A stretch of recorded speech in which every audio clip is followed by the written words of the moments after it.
نو complaints. جس حال میں اللہ نے رکھا ہے, جو دیا ہے, جو بھی ہے. ہاں, آپ یقین کریں کہ جب انسان کی زندگی آگے بڑھتی ہے تو پیچھے کے حالات کو دیکھتا ہے تو انسان کہتا ہے شکر ہے الحمدللہ کہ وہ فلاں چیز اس وقت نہیں ہوئی. اس وقت تو بہت برا لگتا ہے, لیکن بعد میں انسان کو سمجھ آتی ہے کہ تو اچھا ہوا تھا. لیکن عقل مند کون ہے اور فائدہ مند کون ہے؟ جس نے اس وقت جب اس کو تکلیف پہنچی تھی شکر کر لیا تھا کہ اللہ اس میں بھی کوئی خیر ہوگی. پھر اسی طرح یہ ہے کہ بابرکت انسان اللہ کی نعمت کو اپنی کرامت نہیں سمجھتا, یعنی اللہ تعالیٰ کا فضل سمجھتا ہے. یعنی بعض اوقات ایسا ہوتا ہے نا کہ انسان کے ساتھ کچھ اچھی چیزیں پیش آنے لگتی ہیں تو انسان سمجھتا ہے بڑا نیک ہو گیا ہوں. آپ نے کوئی چیز سوچی وہ ہو گئی یا کچھ اس طرح کے. تو اس طرح کی چیزیں جو ہے نا یہ راز میں ہونی چاہیے کہ آپ کو کوئی ایسا خواب آ جاتا ہے. لوگ بہت انسسٹ کرتے ہیں نا کوئی خواب سنائے اچھا سا, یا کبھی آپ کو پوچھتے ہیں آپ کو کبھی فلاں نظر آیا, یہ ہوا. اگر کوئی بھی اللہ نے آپ کو چیز دکھائی ہوئی ہے تو ان چیزوں کو راز میں رکھیں, راز آپ کے اور اللہ سبحانہ و تعالیٰ کے بیچ میں ہو.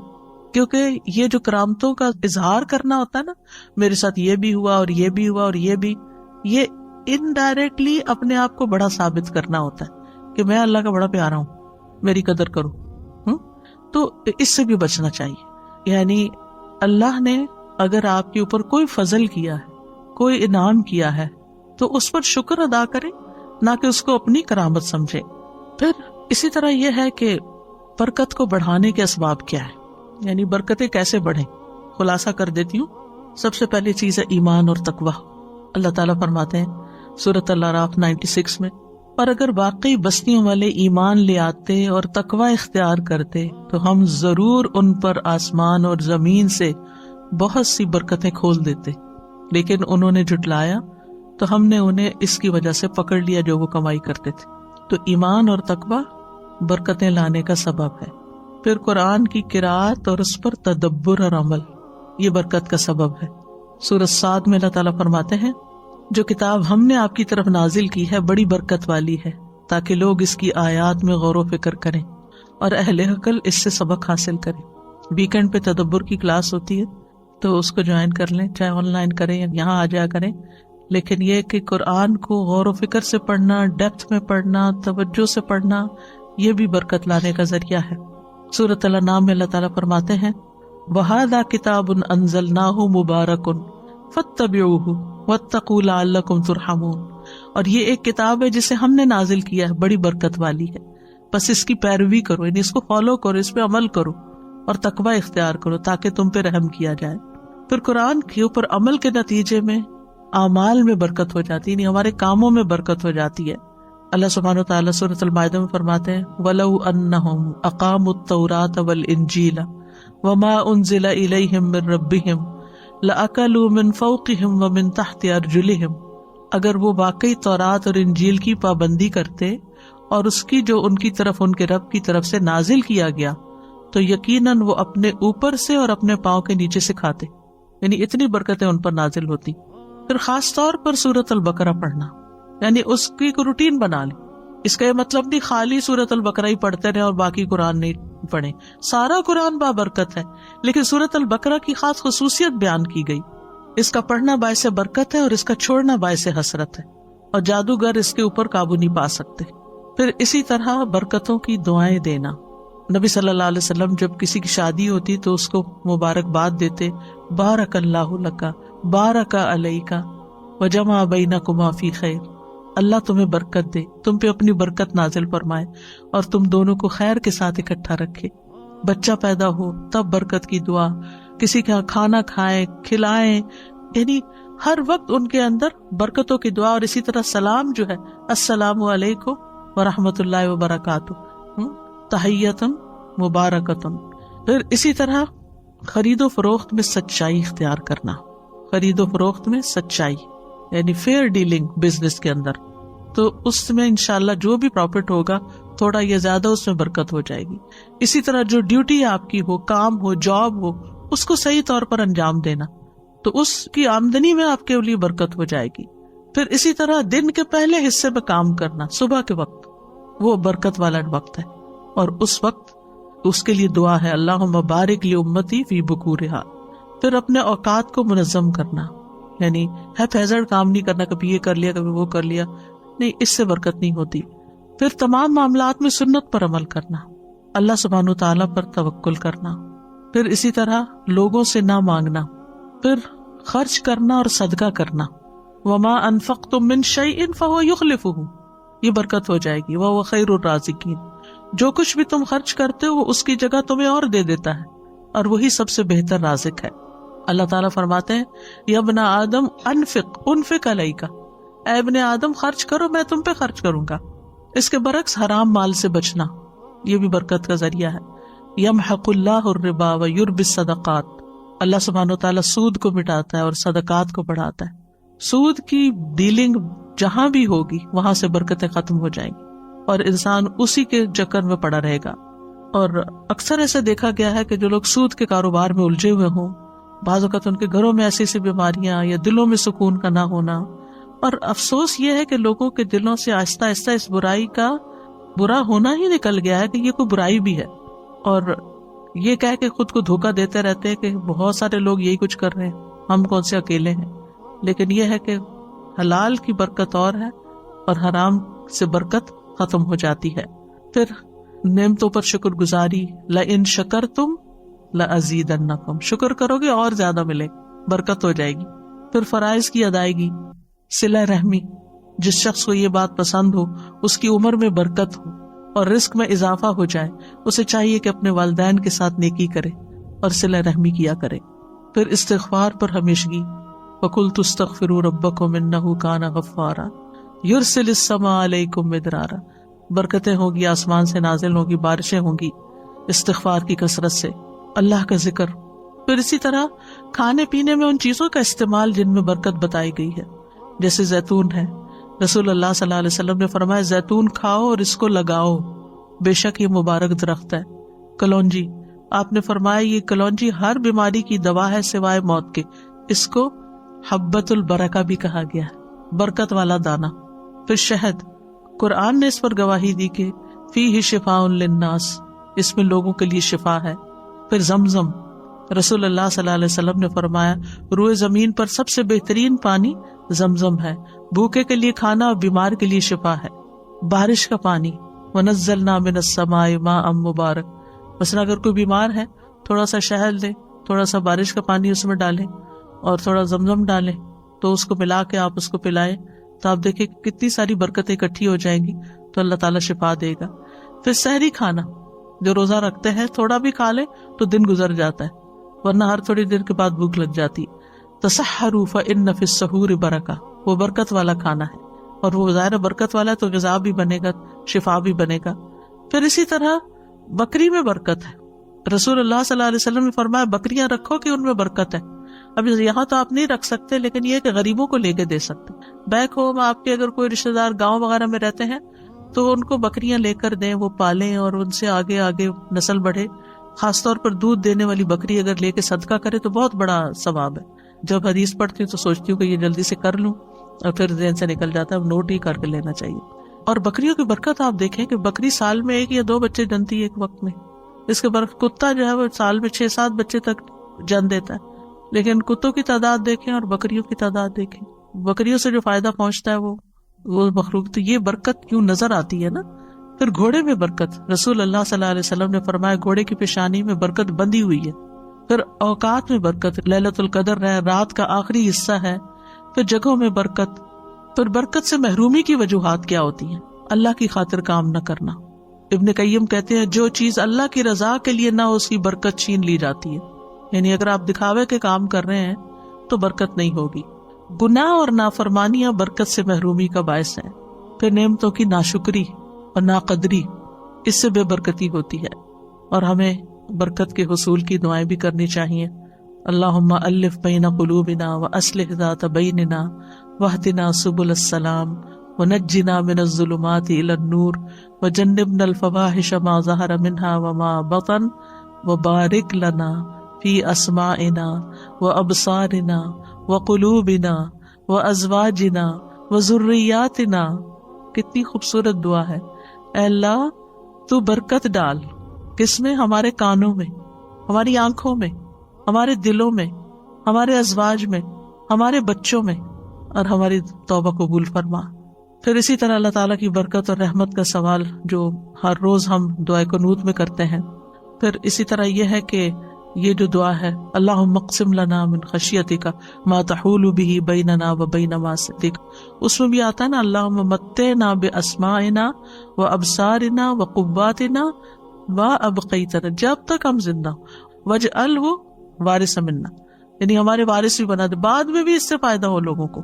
ایک اور دعا آپ کرتے تھے اللہم متعنی بسمعی وبصری واجعلہم الوارث منی وانصرنی علی من یظلمنی وخذ منہ بصاری، اے اللہ مجھے میری سماعت اور بصارت سے فائدہ دے اور انہیں میرا وارث کر دے، اور جو مجھ پر ظلم کرے اس کے خلاف میری مدد فرما اور اس سے میرا بدلہ لے لے، اور دوسروں کو بھی برکت کی دعائیں کرے. یعنی اور کچھ نہیں تو بارک اللہ فیک اپنی عادت بنا لیں. رسول اللہ صلی اللہ علیہ وسلم نے فرمایا جب کسی کو اپنے بھائی کا وجود یا اس کا کوئی مال پسند آئے تو اس کے لیے برکت کی دعا کرے، کیونکہ نظر لگ جانا برحق ہے. پھر سلام کے وقت برکت کی دعا، ملاقات کے وقت، تعارف کے وقت بارک اللہ فی کا کہنا، پھر نئے بچے کو دعا دینا اور اس میں بھی برکت کے الفاظ آتے ہیں. صائب بن یزید کہتے ہیں میری خالہ مجھے نبی صلی اللہ علیہ وسلم کے پاس لے گئی اور عرض کیا اللہ کے رسول میرا بھانجا بیمار ہے، تو آپ نے میرے سر پر ہاتھ پھیرا اور میرے لیے برکت کی دعا کی، اور کمانے والے ہاتھ میں برکت کی دعا دینا کی. پھر اسی طرح خادموں کے مال، رزق اور اولاد میں برکت کی دعا. کس طرح حضرت انس رضی اللہ عنہ کو نبی صلی اللہ علیہ وسلم نے برکت کی دعا دی تھی اللہم اکثر مالہ وولدہ وبارک لہ فیما آتیتہ، اور ان کی زندگی میں اللہ نے ان کو مال، اولاد، ہر چیز میں برکتیں عطا کی تھی. ام سلیم کو نبی صلی اللہ علیہ وسلم نے اس رات برکت کی دعا دی تھی جب ان کا بیٹا فوت ہو گیا تھا اور انہوں نے صبر کیا تھا اور اپنے شوہر کے ساتھ حسن سلوک کیا تھا. تو کہتے ہیں کہ ان کا جو بیٹا پیدا ہوا اس کے آگے 10 بیٹے پیدا ہوئے، 10 کے 10 عالم تھے جن سے بے پناہ لوگ فائدہ اٹھاتے تھے صرف ایک عورت کے صبر کی وجہ سے. تو صبر کرنا اور حسن سلوک کرنا کتنی بڑی خیر لاتا ہے. اور اس کے برعکس اگر بیٹا فوت ہو گیا اور رونا دھونا اور شکوے شکایتیں، ساتھ کیا آئے گا؟ کچھ بھی نہیں، جو ہے وہ بھی چلا جائے گا بے برکتی. تو ام سلیم کا واقعہ جو ہے وہ بہت بڑی مثال ہے ہمارے لیے کہ کس طرح انہوں نے اپنے شوہر کی خاطر مدارت کی، اور بچہ گھر میں پڑا تھا، فوت ہو چکا تھا. ایک ماں کا دل کیسا ہوتا ہے، دوسرے بھی پسیج جاتے ہیں جب کوئی ایسی خبر سنتے ہیں، لیکن یہ کہ جو اللہ کی خاطر صبر کرتے ہیں پھر اللہ سبحانہ و تعالیٰ ان کو تھام لیتا ہے اور ان کی زندگیوں میں اور اولادوں میں بھی برکت عطا کرتا ہے. اچھا، اصل میں نا بابرکت ہونے کی ضرورت کیوں ہے؟ یہ زندگی ہے بہت چھوٹی سی، تھوڑے دن کے لیے ہم یہاں اس دنیا میں، اور اب ہم اتنی ساری گزار چکے ہیں، آگے پتہ نہیں کتنے دن زندہ ہیں. تو جتنی بھی ہمارے پاس زندگی ہے نا، تھوڑا سا بھی وقت ہے نا، تو مقصد کیا ہے یہ ٹاپک کرنے کا کہ یا اللہ اس ہمارے تھوڑے سے وقت میں بھی ہم سے اتنے اچھے اچھے کام لے لے اور اتنی ساری نیکیاں ہم کر جائیں کہ وہ جنت کے اعلیٰ درجات اور تیرا قرب ہمیں نصیب. یہ مقصد ہے. یعنی ورنہ یہ مقصد نہیں ہے کہ اللہ ہمیں دنیا میں اور مال دے دے اور اولاد دے دے. ٹھیک ہے، وہ بھی برکتیں ہوگی، اور وہ بھی پھر وہ میں نے پیچھے بتایا نا بابرکت انسان ان کو بھی اس نظر سے دیکھتا ہے کہ یہ بچہ میرے لیے کیسے صدقہ جاریہ بنے، اور یہ مال کیسے صدقہ جاریہ بنے، اور یہ میرا گھر کیسے میرے لیے صدقہ جاریہ بنے. وہ ہر چیز کو اس نظر سے پھر ڈیل کرتا ہے. تو یہ اصل مقصد ہے. اب یہ ہے کہ بعض اوقات یعنی ہمارے اندر ایک کنفیوژن ہوتی ہے کہ ہم مبارک ہوں تو پھر کیا لوگ ہم سے تبرک حاصل کرنے لگے. یہ نہیں ہونا چاہیے. ٹھیک ہے، یعنی برکت کسی چیز میں اللہ سبحانہ وتعالیٰ ڈالتا ہے، اور وہ ہمیں شریعت سے پتہ چلتا ہے کہ کیا کیا چیزوں میں اللہ نے برکت ڈالی ہوئی ہے. ٹھیک ہے، مثلاً زمزم میں برکت ہے، حجر اسود میں برکت ہے، رمضان میں برکت ہے، لیلۃ القدر میں، عشرہ ذی الحجہ میں، مکہ مدینہ میں، بیت المقدس میں، اعمال میں سے نماز، صیام، زکوٰۃ، ان چیزوں میں برکت ہے. ہم ان سے برکت حاصل کر سکتے ہیں. ٹھیک ہے، اللہ نے ان میں ڈالی ہے، ہم ان کو استعمال کریں گے، اللہ تعالیٰ ہماری طرف بھی برکت لوٹائے. لیکن کسی انسان کو یہ سمجھ کر کہ یہ مبارک انسان ہے اس کو چھونے لگ جائیں، یا یہ کہ اس کے ساتھ خود اپنے آپ کو لگائیں کہ ہمیں بھی برکت آ جائے، یا یہ کہ جیسے خانہ کعبہ کے لوگ غلاف کو سمجھتے ہیں کہ اس سے ہم کو برکت مل جائے گی، یہ کام نہیں کرنے چاہیے.